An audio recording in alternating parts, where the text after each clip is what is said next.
Namathu Ratanatayasa. May I pay homage to Triple Gem, the Buddha, Dhamma, and the Sangha. My respect goes to my parents and to my teachers. Hello, good evening, everyone. So today, once again, I'm here with you all with a special guest to speak and to discuss about his personal journey. We have been friends for a long time, and he's been a very good friend of mine. We have discussed in various topics and various discourses, and he's very fond of samatha meditation, and also have got a decent understanding of Patana and Abhidharma and the teachings of the Buddha. So here I will welcome Andrew. Hi there. Hello, good evening, Andrew. How are you? I'm very well, thank you. Yes. Yeah, very nice to see you. Very nice to see you as well. Yeah, so I believe you're going to play a small guitar. I'll play a few notes for you. Yeah, just let you know that Andrew was one of the good guitarists as well. Yeah. Uh, okay. I try.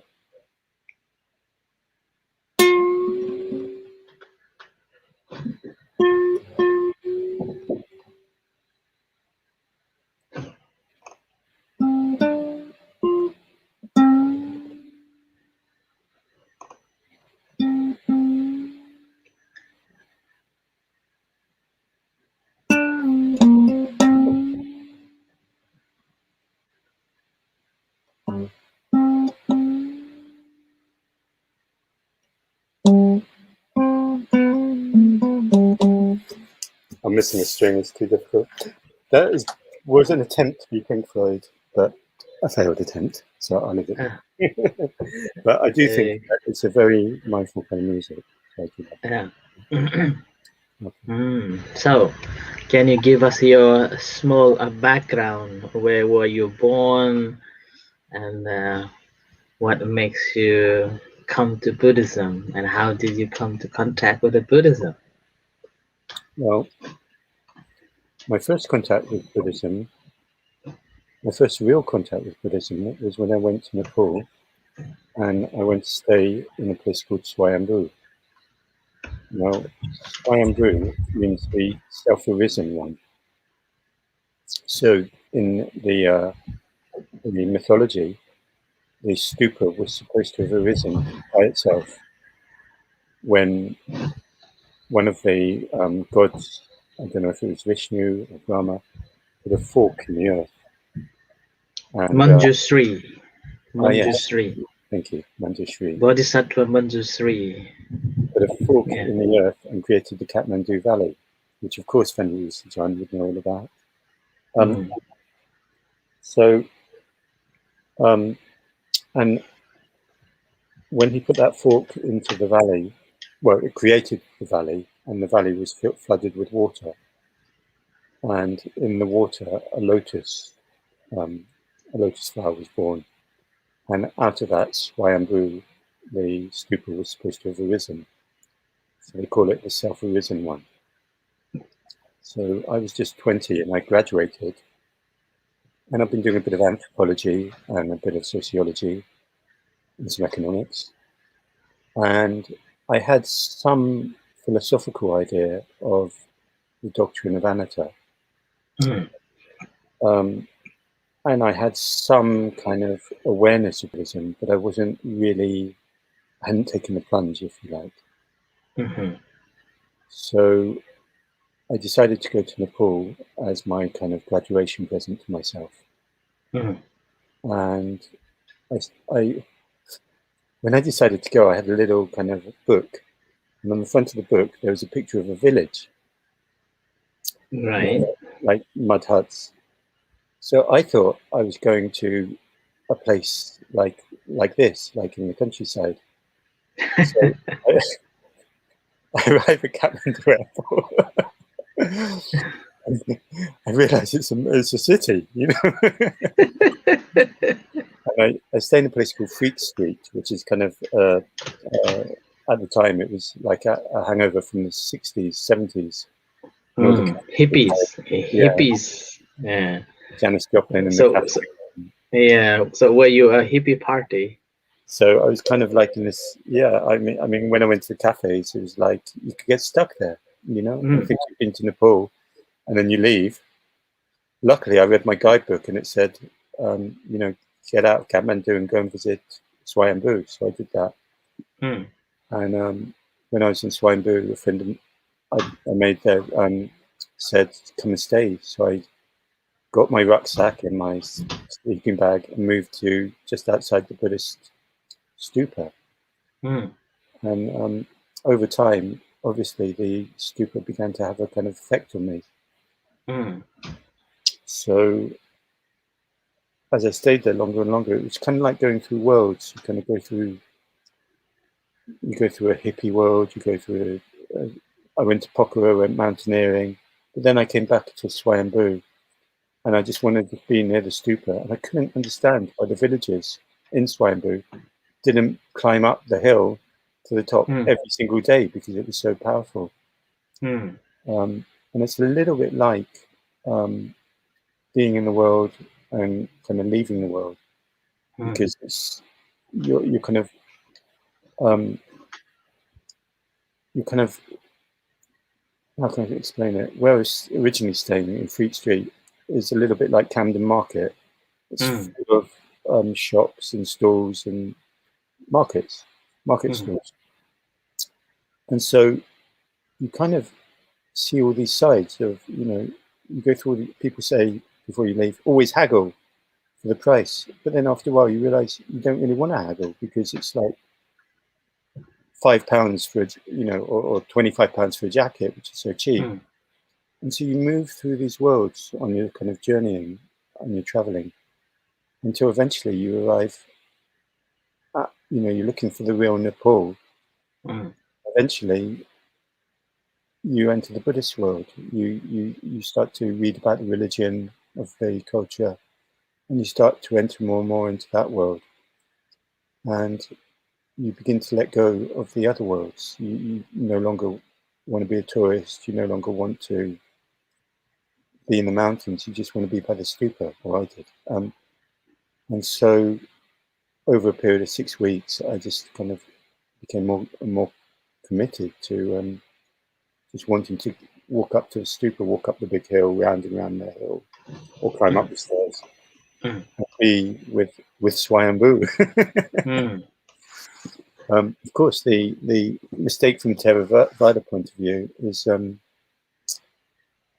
Swayambhu is not actually one of the 4 pilgrimage places in the Theravada canon. Yeah. So for me, it takes on a significance of like, you know, I really want to be there. Mm-hmm.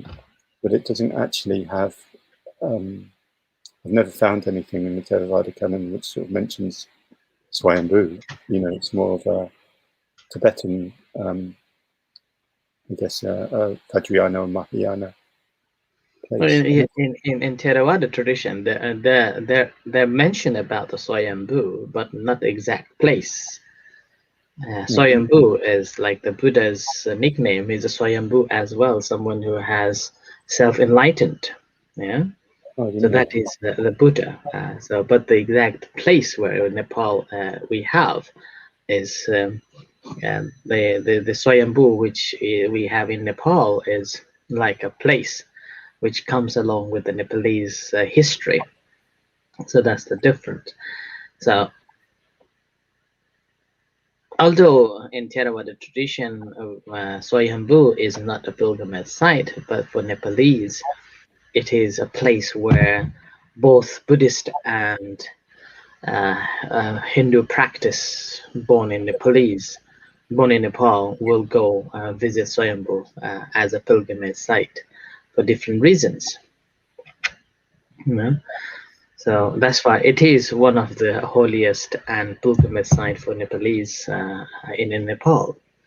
Mm. So you were born in London, And you were drawn to Kathmandu simply because of the hippies. Am I right? No, it was. There's a film. I think it's called The King of Scotland, Oh, and right. in the film he has a map on the wall, and he puts like a world map, and he puts a drawing pen on it, and Yeah. he ends up in Africa. I can't remember where, and all these things happen to him, kind of by Mm-hmm. chance. Well, it was a little bit like that. I was graduating from my degree. I was thinking, what should I do next? Yeah, okay. And some of my friends who were studying anthropology were going traveling. So I thought, well, maybe I should go traveling. And I had a map on my wall of the world, and I was reading, Oh, and I heard that Nepal was peaceful, whereas India was more chaotic, I heard. So I thought I'll go to Nepal because it's Buddhist and it's peaceful. So yeah. that was my reason. Yeah. Oh. So, and then in that case, so before you went to Nepal and stayed in a nearby monastery and visiting the Swayambhu Chaitya, you didn't have any knowledge about Buddhism, or did you? I was just I had a couple of books. I was just beginning to read about it. I meditated for quite a long time before that, doing Mm-hmm. an Indian kind of meditation called the Knowledge. Mm-hmm. And then I started to get interested, and in the book I started to read about the anapanasati technique, Mm-hmm. mindfulness, focusing on the abdomen. So when I Mm-hmm. was studying, I wasn't going to any classes, but I just focused on the abdomen, and I Mm-hmm. got quite good at that, quite diligent at that practice. Yeah. So that means that you could practice meditation by reading a book at that time, and Yeah, you I mean, are drawn to like a rising, falling of abdomen practice. Then. very much so. I mean, because when you're studying, you're sitting for hours holding a book, and you start to develop more faith when you're studying and you're investigating. Mm-hmm. So you're kind of focusing on the rising and falling of the abdomen, and you start to think, well, if I'm doing this, I'll take an in breath. If I do that, I'll take an out breath. And gradually, the Dhamma starts to actually arise in your work without you kind of understanding why, because you're coming more into the moment, you're developing more faith, and so it starts to arise of itself in my anthropology or in my. I didn't really know what it was, I just had an intuitive, but I started to in my studies. It started to speak like a way of thinking. If this arises, that will arise. So Mm-hmm. rather than looking for causal explanations in terms of hypothesis and then an antithesis and then a synthesis, um, I started to realize there was a way of reasoning, of thinking about how something arises. So the Dhamma was definitely present or beginning to arise of itself in a way. It seems to be the theme, Swayambhu arising of itself. So Soyombo has influenced deeper after 20s being in Nepal and influenced by hippies in a way, and then came back to London. So after came back to London, did you search or did you look for any Buddhist centers to be a part of it and study about Buddhism at that Well, time? when I came back to London, I immediately I remember arriving at the airport, and I didn't want to be back in London. You know, Oh I, goodness me! So you are hypnotized or drawn to Nepalese culture, and Swayambhu has I taken want, you over. it has. I mean, I really, I started like you start to hit when you're by a monastery for that amount. You start to sense the Dharma or hear the Dharma um, in a way that, when I'm studying anthropology, it's kind of, does truth exist? Looking for truth. But when you actually go to a culture, Hmm. Buddhism is part of the culture, and Hmm. you're walking around the stupa and circumnavigating it, circus, whatever the word is, 3 times, and turning the prayer wheels, you start to align with it, and so it was a completely new experience. It was like, wow, this really exists. The truth really exists. So when I came back, I just wanted to get back to Swambu. Yeah. Uh-huh. I did go to the London Buddhist Centre. Okay. And in G6. In Victoria. Oh, right. Okay. Yeah. As I say, I arrived at the airport and I went through the doors and I'm driving down the M4, or I'm being driven down the M4, and it just feels like it's coming into my body, this Western civilization, having been in the mountains and everything. I know Kathmandu is a city, but they hadn't built the ring road at that time, so it was still, Swayambhu was still a separate village from Kathmandu in a way. Now they've built the ring road, everything's changed. But I just arrived back, and I just didn't want this Western civilization within me. In fact, I wanted to stop the world. Like progress, stop. I wanted it all to be like in the mountains when you're trekking in the Annapurna mountains. I wanted to kind of go back to nature. Right. So I arrived back in London. And I go to,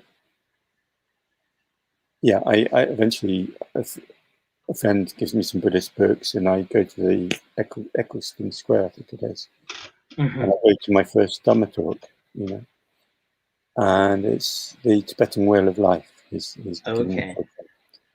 And at the center of the Tibetan Wheel of Life, of course, is the 3 kilesa, the greed, and delusion, the cock, and the snake, and the snake holding on to the pig's tail.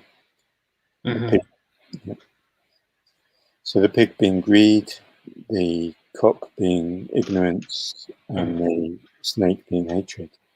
Yeah. And so I hear my first Dhamma talk on that. Yeah. And the first thing So first Dhamma talk on this big topic. On this big topic, well, it's the whole of Buddhism, isn't it? It's the cosmology. It's got discipline, origination in there. It's got the 6 realms. Yeah. And how did you make it at that time? Well, the funny thing was, when you listen to Dhamma, you have to be truthful in yourself, because if you listen to it with any kind of false agenda, you can actually get it slightly. You can kind of misrepresent it to yourself. So I had been very determined. You saw me with my guitar earlier. I'd been very determined at that time. I was 20 to do with my music, and I bought myself this big expensive amplifier, and I was going to work with that. Well, I'm not going to go into the whole story, but when I'm listening to the Dhamma talk and he's talking about greed, I'm thinking, I shouldn't have bought that.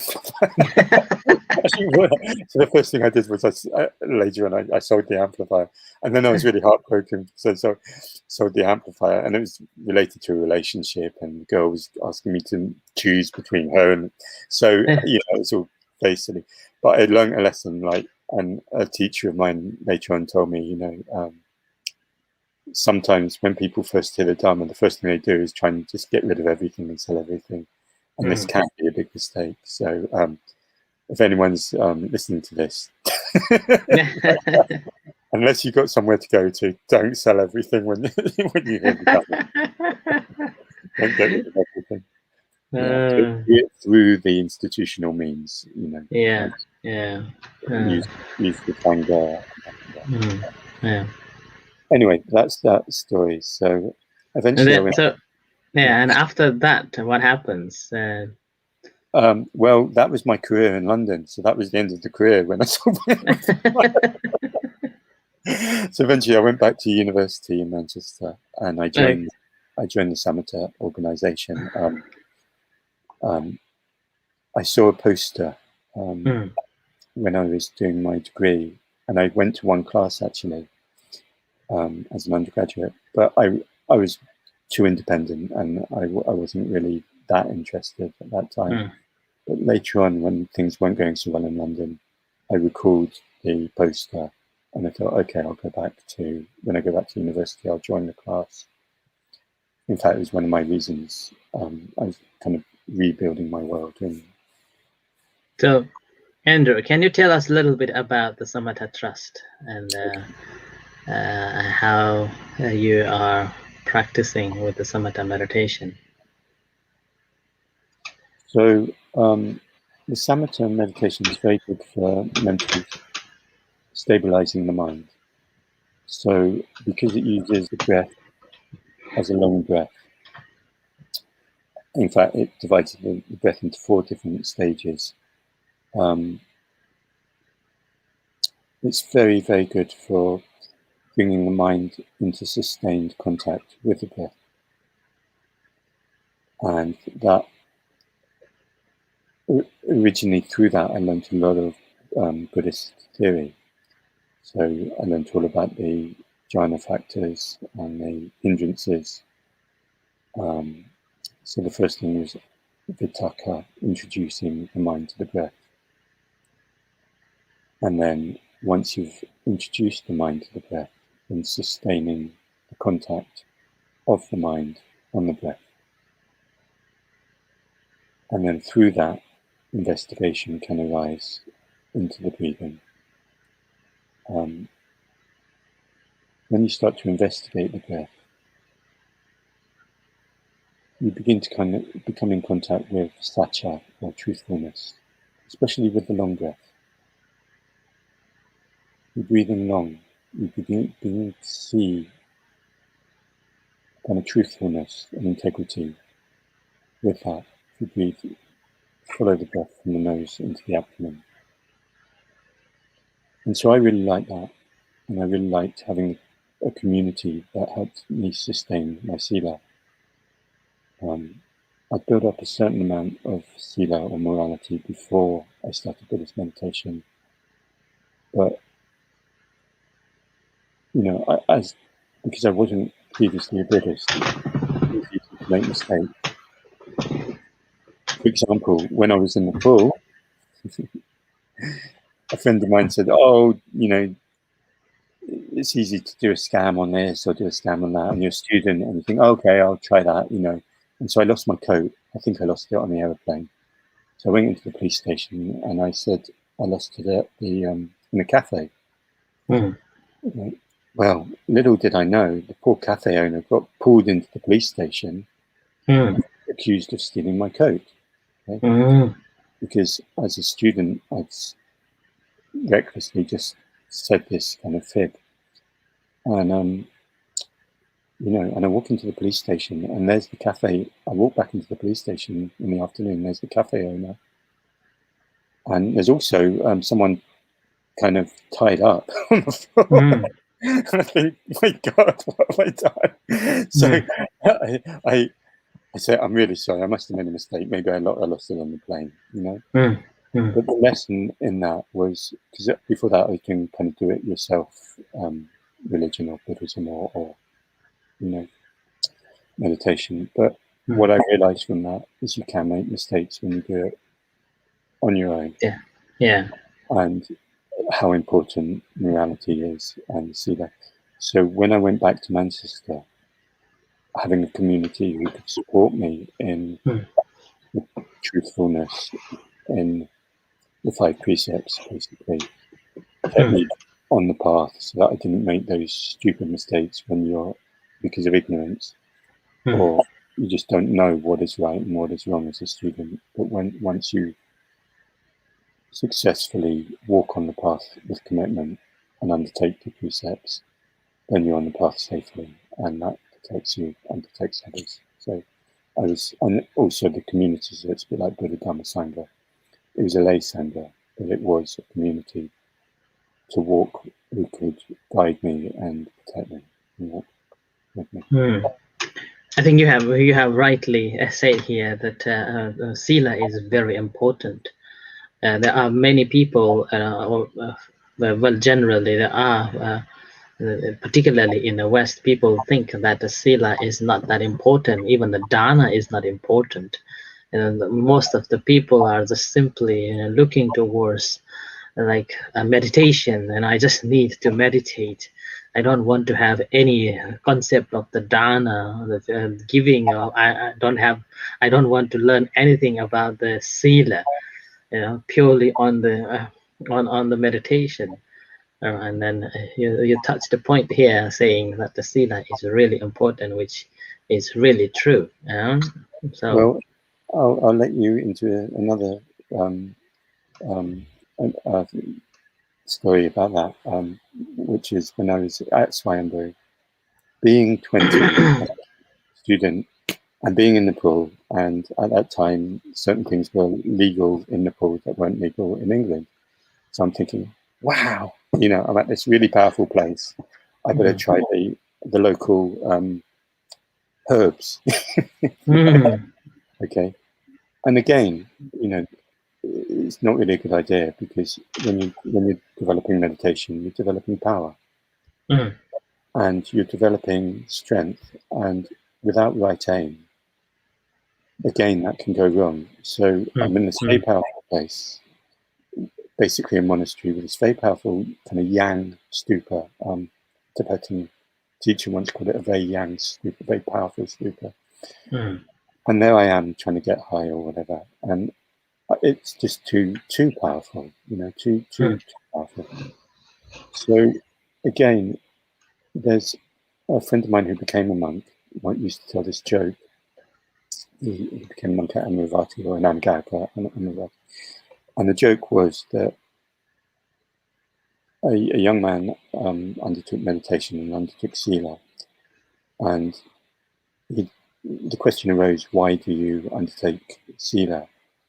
And the joke, I can't remember exactly how it goes, but it's something like, well, you can keep the first precept very well, you can keep the second precept very well, and the third and the fourth. But if you break the fifth precept about alcohol and clouding the mind with drugs, then you can end up killing your mother, having sex with a goat, and breaking all the other precepts because you're drunk or on drugs or whatever. And so it can be very, very serious. In fact, if you look at the history of music and the Sex Pistols, for example, a famous punk group, the guitarist, unfortunately, there actually murdered his girlfriend when he was on LSD. So, again, it's that period of being a student and not, what's right and wrong, but you don't know. You kind of, and so you're doing these silly mistakes. And if you're developing meditation, it can get you into a lot of trouble. And this is the importance of romancing.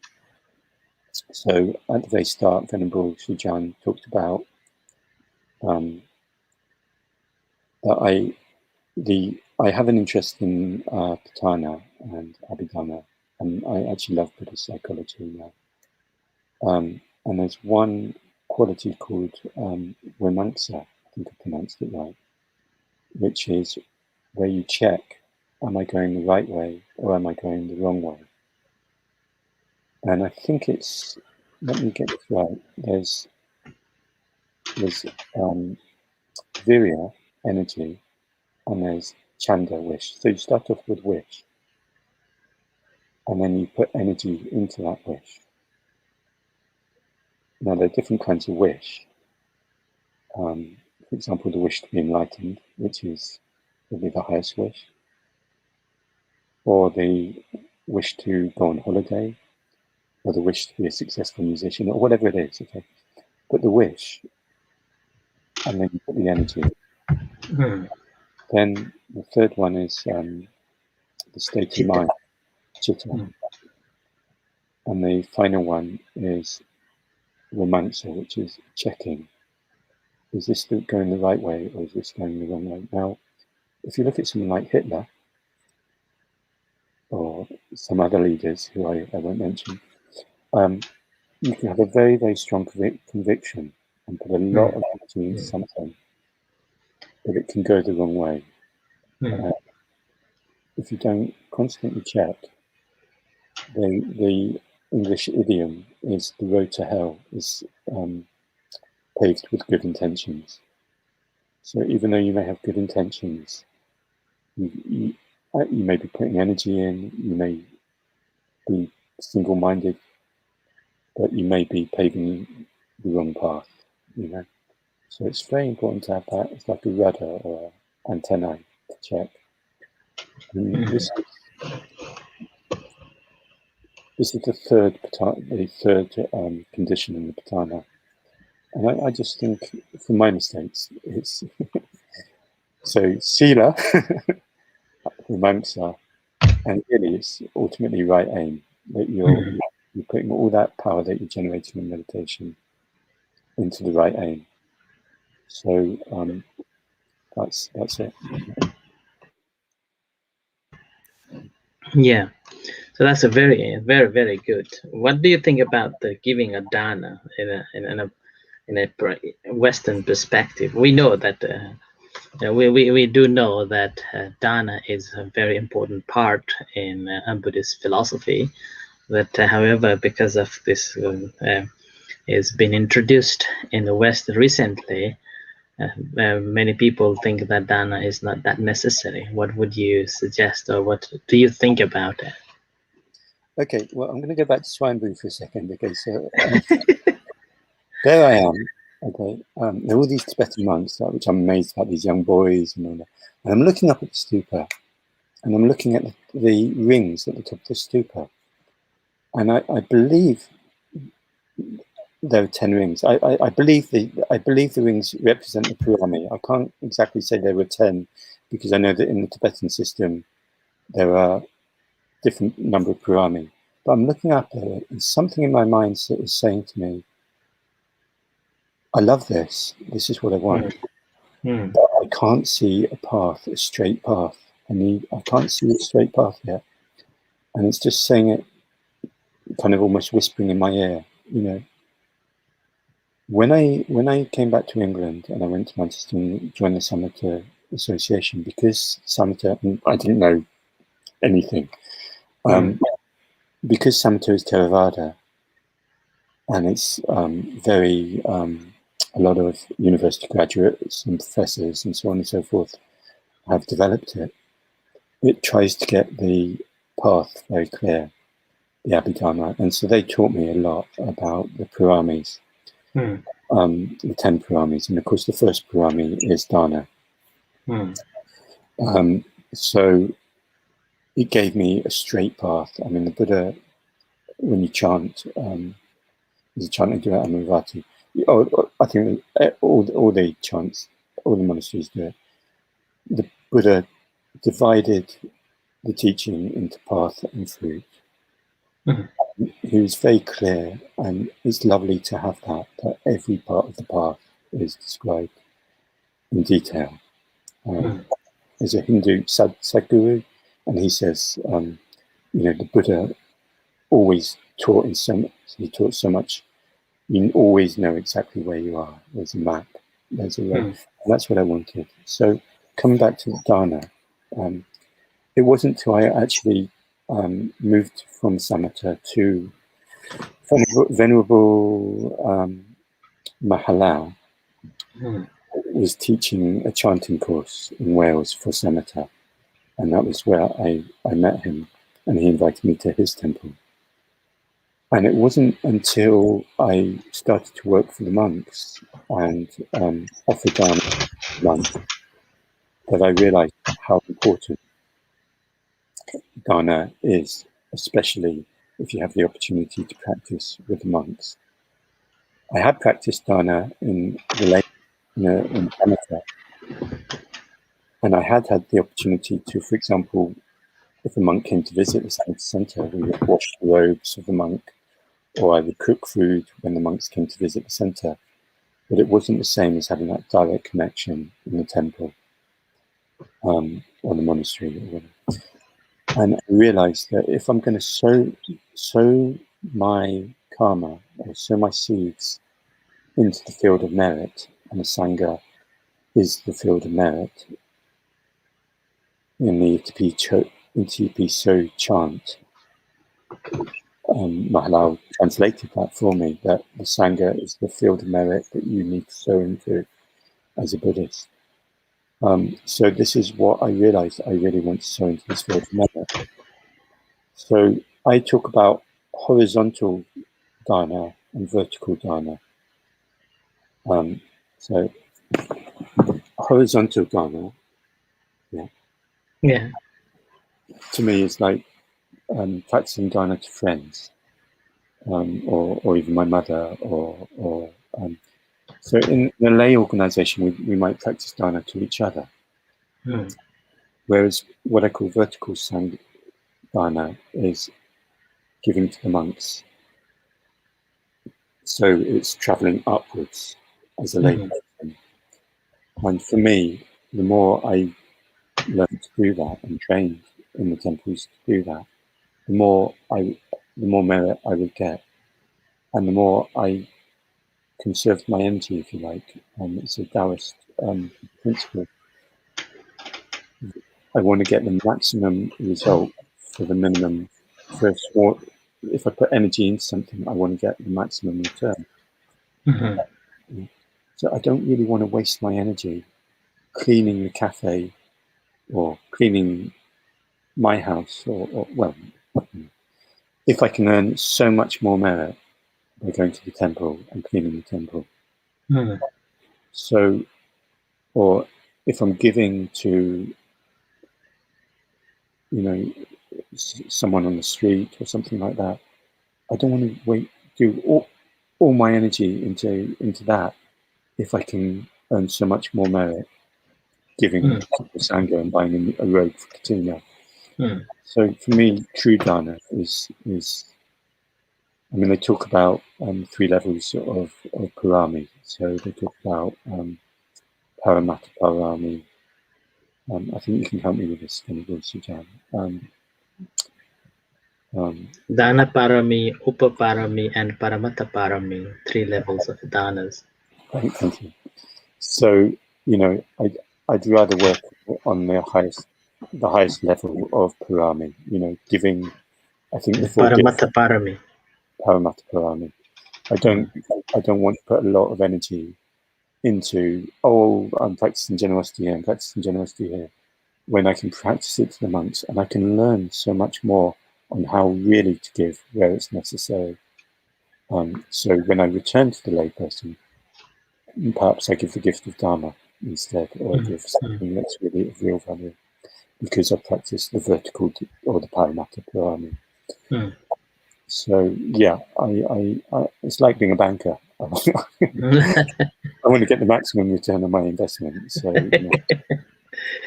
well, that's quite a good analogy that I never heard and I never thought about, this horizontal and a vertical dana. That's quite interesting. You never told me. I do remember whenever I visit and stay with you, and I have a chat. Then normally you give a very elegant, beautiful dana, but you never told me the story. It's just selfish. It's what they call enlightened self-interest. It's selfish. I just, I was in a lovely retreat center and I was cleaning the floor. And even there, it wasn't a Buddhist retreat center. It's more like yoga and Tai Chi and stuff. But even there, I was thinking, I'm not getting the same return on my investment as I am when I'm spending time in the temple cleaning there. And so I really want to get the maximum return. I don't want to Okay. So then after that, you continuously visited to the Theravadan Buddhist Center where I met you. How long was it? 12 years ago? 12? Yeah. I've stopped counting now. I think 12, 13 years ago. Possibly 13 years ago. Yeah. And the nice thing for me was because Theravada, when I was at Swinburne, it's like I said, like a Tibetan holy place of pilgrimage. Venerable Sujana was the link between Theravada and Nepal for me, because he is a Nepalese monk practicing in the Theravada tradition. So it was beautiful because, part of me always wanted to be, a Tibetan Buddhist and loved the colours and all of this of the robes. But as I say, the Theravada gives me something very solid to hold on to, the Pali Canon, and to rub it like salt, like gold, to test it for its authenticity. So then John balanced those Nepal and Theravada Buddhism, and could elaborate on his own knowledge of, obviously, of Nepal. Well, I'm still learning from you as well, particularly Patana and the Samatha techniques. Well, I mean, when I was at the temple, I was photocopying some Patana that I had. I don't know where I got the translation from, but I got a translation of the chant of the Patana. No, you got it from King's Bromley Temple. There was one book, Patana. I think you got it from there. I think it was the Burmese temple, though, not the Sri Lankan temple. Oh, wait a minute. I'm the confused. big one. I think you got it from King's Bromley. Oh, okay. Can you chant a little bit, Patana? Of course I can. Yeah. Okay. So, just to go back a little bit, I had a teacher who used to talk, Dr. Sarah Shaw, and she used to talk about causes and conditions. Now, as I mentioned at the beginning, I spent my first introduction to Buddhism, the Tibetan Way of Life, and it had the three kilesa and it had dependent arising. So when I went to Manchester, I really studied the teacher Samipada and was really committed. But I didn't know anything about Patana. And Dr. Sarah Shaw used to say it's causes and conditions, and they interact, and through their interaction, they come to fruition. So, for me, it was like, oh no, not another chant, 24 links. Oh my God, and it's a long one. And, but I'm so pleased I learned it, because it causes on its own, depending arising on its own, is not enough. You need to know about the conditions, the 24 conditions. So the 24 conditions, the chant is the 24. Hedu Pachayo, Ramana Pachayo, Adipadi Pachayo, Anantua Pachayo, Samanantua Pachayo, Sahajata Pachayo. Anyamanya Pachayo. Anyamanya Pachayo. Nisya Pachayo, Upanisya Pachayo, Purijata Pachayo, etc. And it goes through, and the way I see it, is it's another field. Okay, so I talked about the field of merit being the Sangha, the service. This to me is a field of gold. Okay? So in Christianity, there's a teaching about the mustard seed. And it says that when the mustard seed is planted on the road, when someone drops it on the road, it doesn't come to fruition. Okay? It just withers. And this is akin to the teaching in Christianity of Jesus. When the mustard seed lands on the side of the road, again, it just withers. But when it lands in a fertile field in the earth, then it grows. And through that, you nurture it, and you can actually grow the kingdom of heaven in your heart. So, I had this teaching when I was 16 in RE. But when I came to the Patana, it was like that for me. That these are the 24 conditions that need to be nurtured to grow, if you like, the kingdom of heaven or Nibbana in your heart. So the first one is the root condition. So the Hedu Pachayo is all about, in a way, the root desire. And what it says is, as is the root, so is the fruit. and it has a picture of a tree. I wish I had it in front of me. I wish I could show it to you, but it's like a tree with its roots. Mm. And the three roots, again, are greed or desire, hatred, and delusion. They're the immoral roots. And if these roots are nurtured, obviously the branches and the fruit Mm. are going to be unappetizing. Okay. Now, the crucial roots are non-greed, non-hatred, and non-delusion. So if there's wisdom, loving kindness, and generosity, then the fruit will be much more desirable. And so it's the root condition leads to the fruit. So we have to be aware of the root.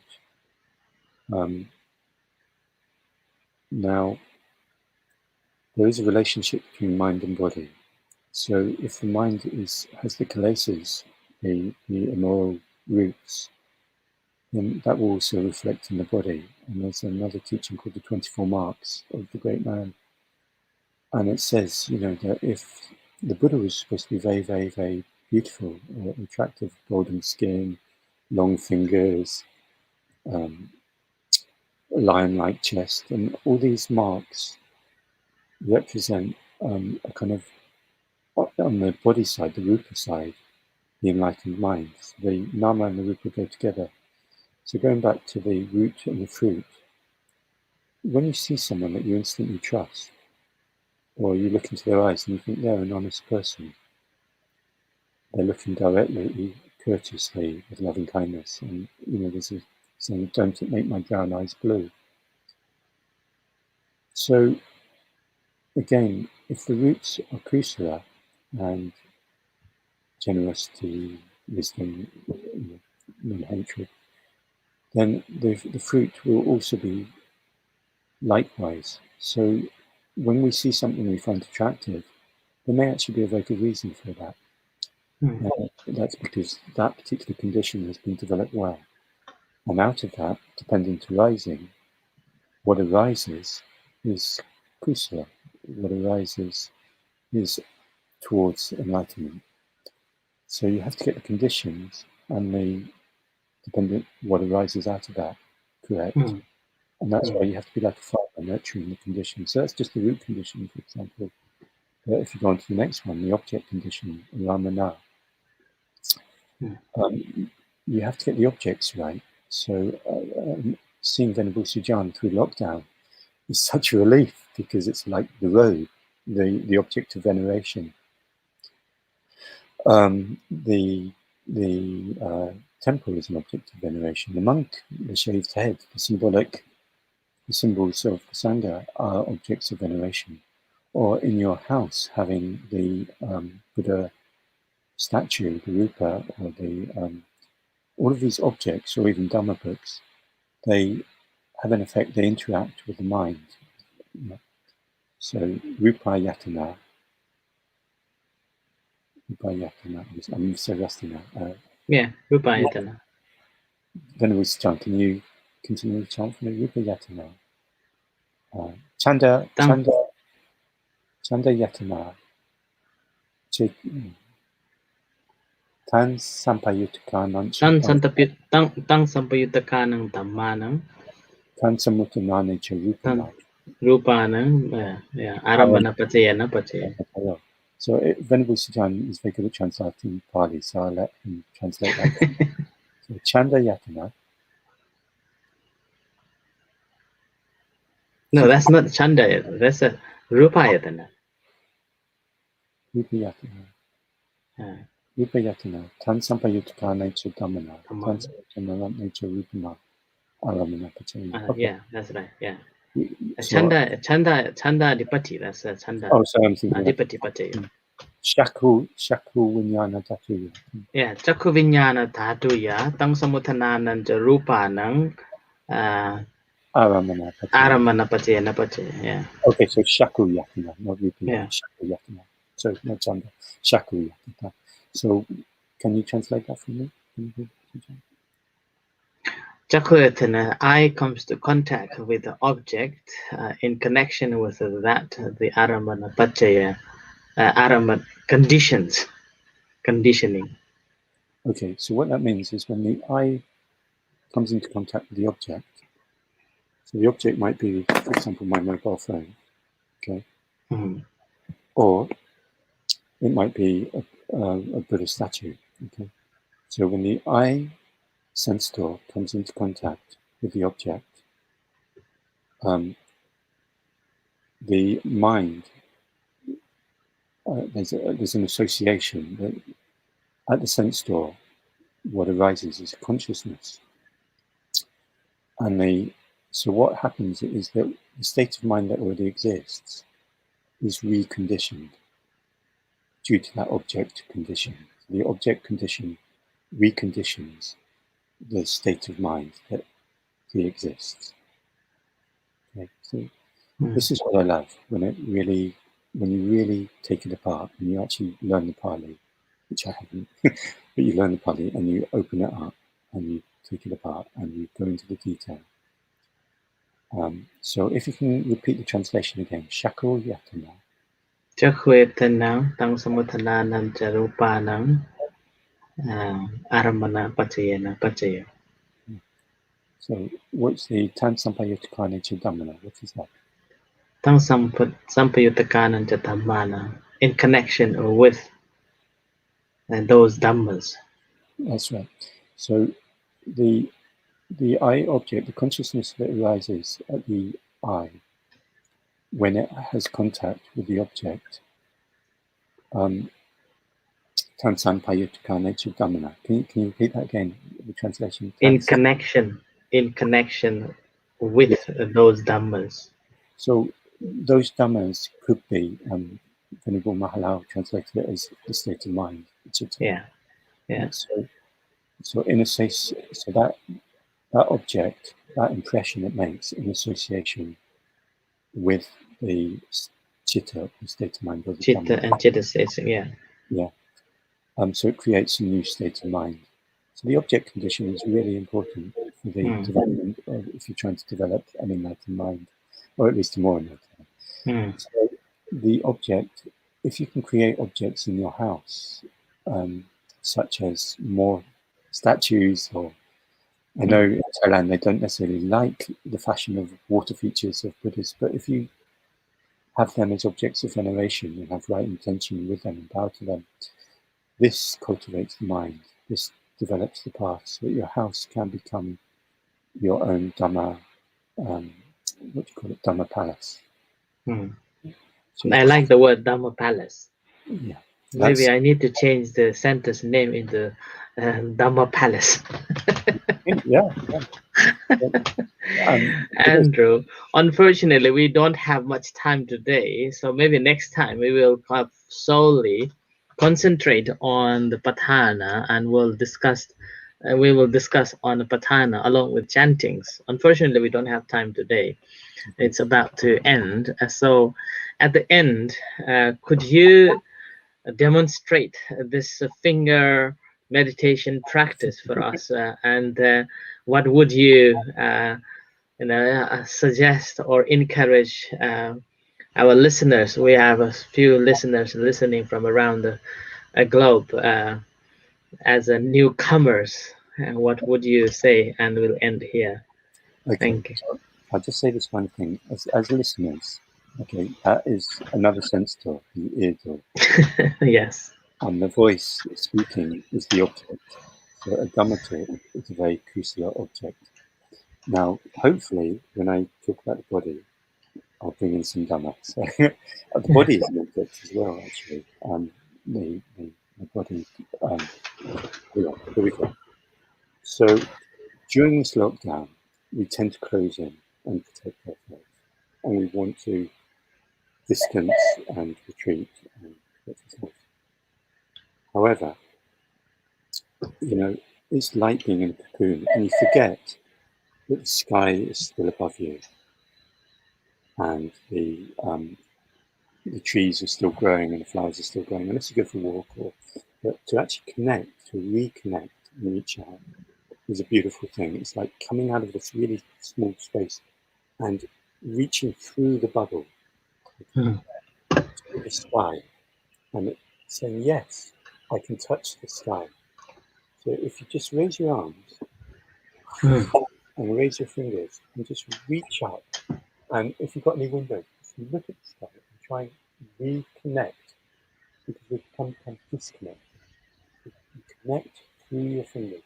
So just wiggle your fingers and try and draw in the energy. I have a Tai Chi teacher called it sky chi. Try and draw in the sky energy, sky chi, into your hands. Each day is a new creation, recreation of a new day.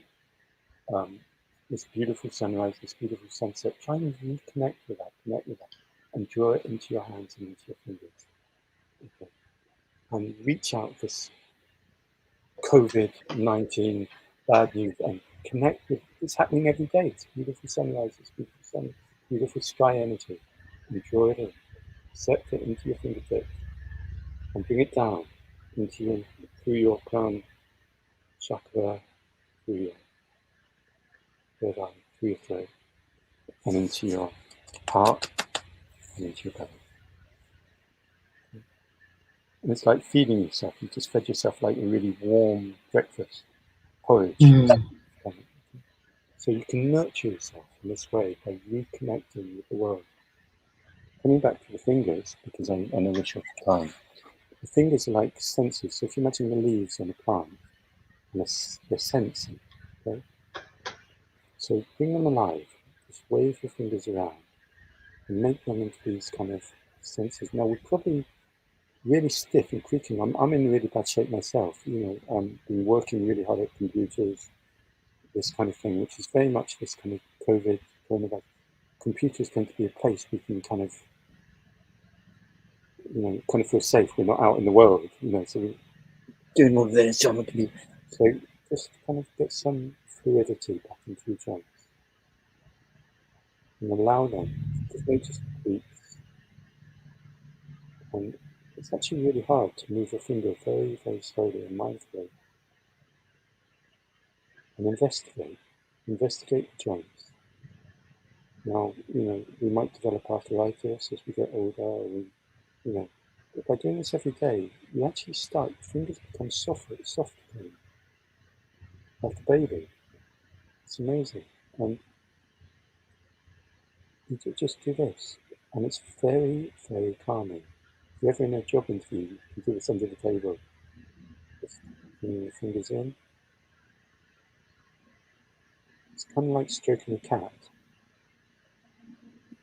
You begin to purr. It's like it has that same calming effect as a cat purring. And you can do it with your wrists. Just move those joints and put your mind inside the joint. Imagine these two bones where the joints meet. And imagine the synovial fluid between the two bones. Try to make it more fluid. Notice where there's some resistance. Notice if you want to rush or force your way through the resistance. And investigate. Investigate what's there. Now you can do it in your arms. You can just do it with it's like your elbow joints. So just get some, like a wave. Just notice. Gosh, I'm walking about with this, putting on the kettle, putting things on the stove. What's actually happening in my elbow joint? Is it mobile? Is it aching? Coming back to the hands. Fanning on them.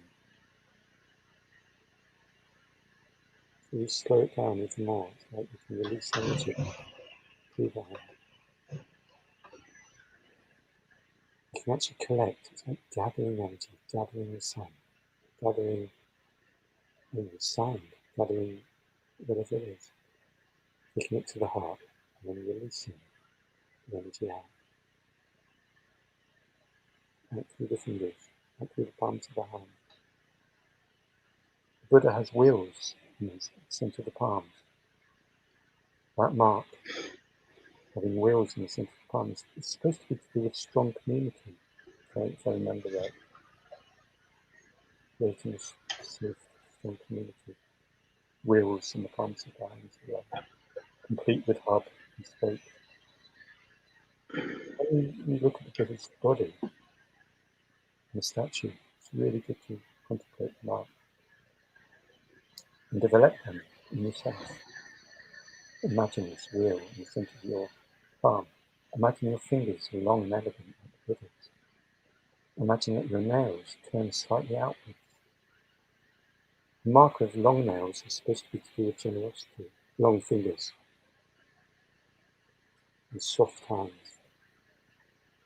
giving, dana. These marks, as is the root, so is the fruit.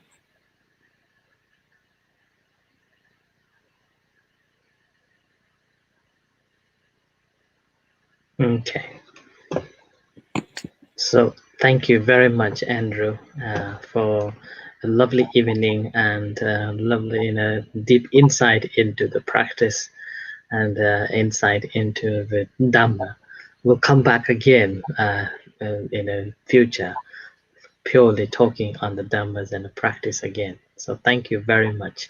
Unfortunately, we have to end here tonight. So thank you everyone for all the interactions and everyone, those who are following us. So may you all be well and happy, and we'll come back soon. So for now, we will end here. So thank you, everyone. Thank you. Thank you, Andrew. Thank you. Thank you.